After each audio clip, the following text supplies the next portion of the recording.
Hey everybody, welcome back. My name is Abby. I'm with Fitness is Medicine.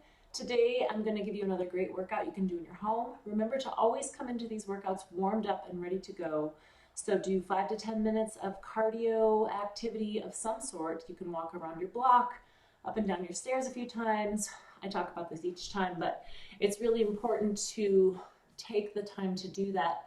Not only to just get a little bit more movement in your day, but also to get warmed up, get your heart rate pumping, get blood flow to your muscles, and make sure your muscles are warmed up and ready to move.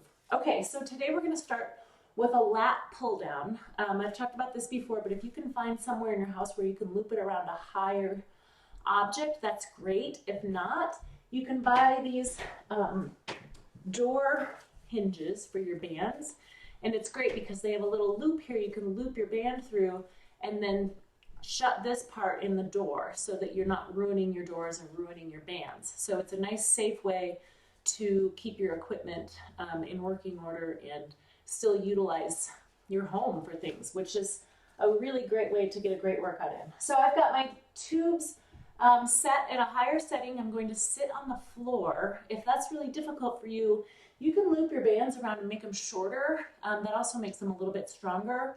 So I've got 2 bands looped through to give me a little bit more resistance. That's a lot of different ways you can do this to make it work for you in your home. So I'm going to sit on the floor here. The important thing with the lat pull is that you want to sit so you're pulling down, not leaning back so you're turning it into a row. That's not bad, but we want to really work on these muscles. So your lats are these big muscles in your back. They attach here to your shoulders, so they need that motion to get a good workout. So I'm going to grab my handles. When I get into this position, make sure your shoulders are down away from your away from your ears. It's easy to keep them raised when your arms are above your head. So we're going to sit nice and tall. We're going to think about squeezing your shoulder blades down and together as we pull down. So take a breath before you start. Breathe out as you pull. 1, 2, 3. Nice and slowly, both directions, control it. 5. If you don't have a band that's quite strong enough, you can also do more. You could do a set of 20 instead of 10. Just go nice and slow and really focus on those muscles. I'm going to do 1 more. Squeeze and relax. Okay, good. Now we're going to use a chair, or you can use a bench or anything that you've got that's a nice kind of steady, solid surface. So a kitchen chair works really great for this. I'm going to move this back here. What we're going to do is MicroCitizens, or like little pulses kind of. We've done pulse squats, we've done that type of thing. So what I want you to do is get into your stance like you're going to stand up. But all I want you to do is stand up to about here and then slowly lower back down. So we're kind of keeping this range of motion small, working on that initiation phase, sort of like a squat pulse. 4, and the key here is controlling it, not kind of getting up and then plopping. So we want to control it, slowly lower back down. Think about using your glutes. So when you stand, you're using these, when you're doing squats and doing this activity, you're really using your quads. So also think about keeping your torso upright. So keeping your chest forward and really using those quads and squeezing those glutes as you stand up. Nice and slow. Try not to use your hands. Challenge yourself not to use your hands. If you absolutely need to, that's okay, but challenge yourself. So you can stagger your feet. You may notice that my feet are a little bit staggered here. That can help with weight transfer, or you can just keep them parallel and about shoulder width apart. Let's do 2 more. Keeping your chest high. All right, good. You should really be feeling those in your quads and in your glutes if you're squeezing them properly. Okay, I'm going to get my chair out of the way. And then grab a set of dumbbells for some bicep curls. So you might need a this point, you should probably know kind of what you use for bicep curls, maybe a little bit heavier weight. However, we are going to do a really slow eccentric motion, meaning that relaxation motion, making that muscle control all the way down. So pick up your weights using good form.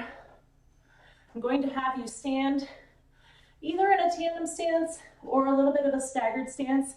I always like to do a little bit of an unstable surface or unstable stance so that you're working more muscles than just your biceps. So I'm going to stand in a tandem stance. If you're able to, like I said, either that or a staggered stance, or if that's not working, try a narrowed stance. That's also harder than a good wide stance. So one foot in front of the other. I'm going to raise those weights and then slowly lower back down. Make sure your arms go all the way straight at the end.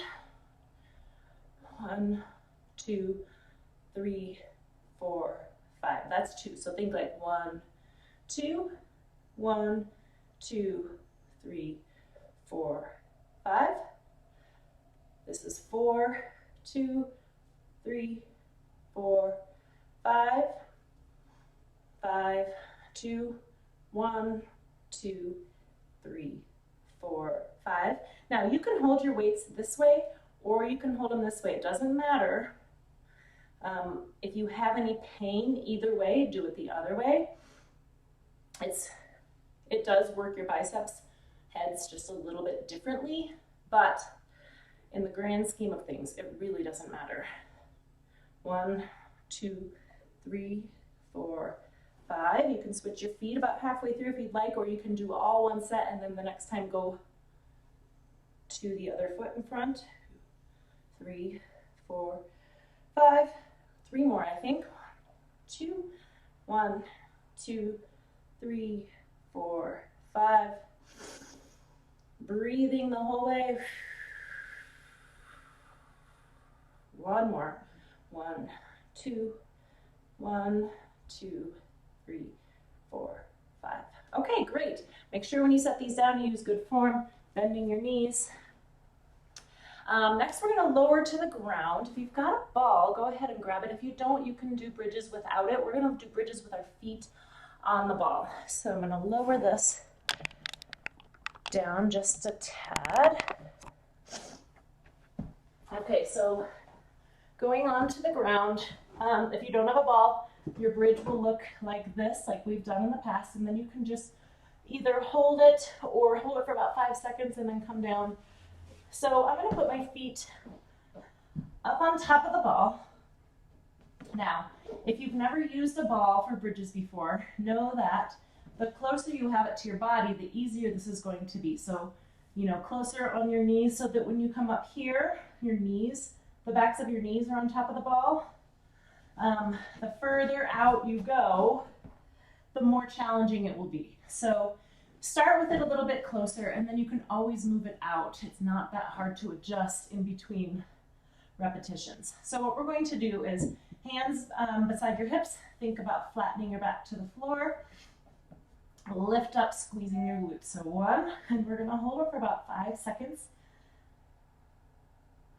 And lower back down. So you can adjust if you need to, either closer or further. Keep breathing. Don't hold your breath here. 3. Really squeezing under those glutes. The further you get it out on your heels as well, the more you may feel it in your hamstrings, which is okay, but really still think about squeezing those glutes. 4. Keep breathing. 5.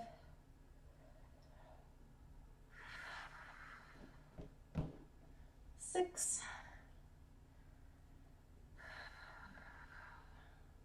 Doing good. Remember, think about flattening your back before you go up. Squeeze those glutes. I'm going to challenge myself way out here for the last couple.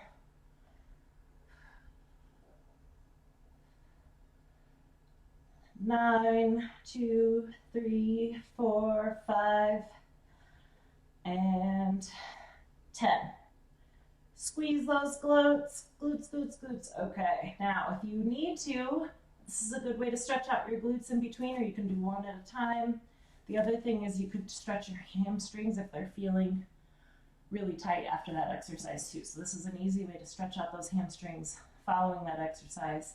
You can stretch out those glutes by pulling one knee in. Take the time to stretch if you need to, especially if you're cramping at all, but make sure you do those stretches at the end as well. Okay, now I'm gonna stand up. Remember to get up slowly after you've been down on the floor. Okay, so now we're gonna move. I've got a step set up over here. And we're going to do quad burners, or there's a few different names for this exercise, but sometimes they're called butt burners or quad burners. What I want you to do is put one foot on the step, and we're going to keep this angle in the front knee here, so that's the foot that's on the step. So I want your foot fully on the step. So you can do this at the base of your stairs. You can do it, you know, if you've got a deck that has steps, you can, there's a lot of ways you can do this. This is just a little step stool that I have. I don't have a exercise step here, but you can use lots of different things in your house. You can even do this just on the floor, and this is how that would look without anything. You could also use a BOSU if you've got a BOSU at home and you want a little added challenge. So what I want you to do is put your foot, one foot up on that step. You're gonna bend your knee and lean forward, but I'm just tipped at the hips. My back isn't bent. My back is nice and straight. My back foot goes back like this. This knee is gonna stay. So we're gonna bring this knee forward 10 times. 1, 2, 3, 4. Really keeping this contraction in that 7, 8, 9, 10. In that forward leg, that's where you're gonna feel the burn, both in your quad and a little bit in your glutes. Okay, then we'll turn around. Now with your arms, you can either like alternate them like if you're running, or you can hold them out here like this, or you can bring them down like this. It doesn't really matter. Whatever helps you keep your balance and keeps you stable on that step. Okay, so we've leaned over, we're tipped at the hips. My weight is on this front foot. 1, 2, 3, 4, 5, 6, 7, 8, 9, and 10. All right, good. Feel that burn. Working your legs a lot today. Okay, so the last one we're going to do a balance challenge. So grab a small ball of some sort, and it doesn't even need to be a ball, it could be an object. So what I'm gonna have you do, I'm gonna move my step out of the way. We're going to do a single leg stance. If you cannot do a single leg stance, or if your balance is too unsteady to do a single leg stance, you can do a tandem stance or a staggered stance. Find the stance that you can do that challenges you, but you can still do safely. So like I always say, do this next to something stable. One way I'll have people do this in my gym is have them stand with their back to a wall. So if you are going to lose your balance and you kind of lean against that wall, that's a good way to do it. What I want you to do is we're going to hold one ball or one small object in your hand. Single leg stance, let's give it about 30 seconds. I'm going to have you pass the ball from side to side. So I'm moving it all the way, just transferring it from one hand to the other. Now if this feels easy, make sure one thing is when you're standing on one leg, that this side stays up. Don't let it creep down like this. So keep that nice and strong. If that feels easy to pass it, watch it. So turn your head. By bringing that gaze in closer, it challenges your balance more. That proprioception changes. That was a little more than 30 seconds. Now we're going to switch sides. The other thing is you can do this for longer if you need more of a challenge, of course. I'm going to watch it all the way. Woo! I'm losing my balance. Regardless, if you do lose your balance and you have to step down, then just keep working on it for 30 seconds. All right, good. That was 30 seconds right there. Okay, so challenge yourself, but in a safe capacity. So, like I said, you can put your back against the wall. You can do it next to like your kitchen counter, like standing in front of your kitchen counter and just passing your ball over the counter so you've got that to hang on to if you need to. And of course, put your foot down if you need to. So that's it for today. Go ahead and do these through one to two more times. You can do 5 minutes of cardio in between each to make it a good full workout, but at least do it through once and follow with some stretches at the end. Thank you, everybody, and I'll see you next time.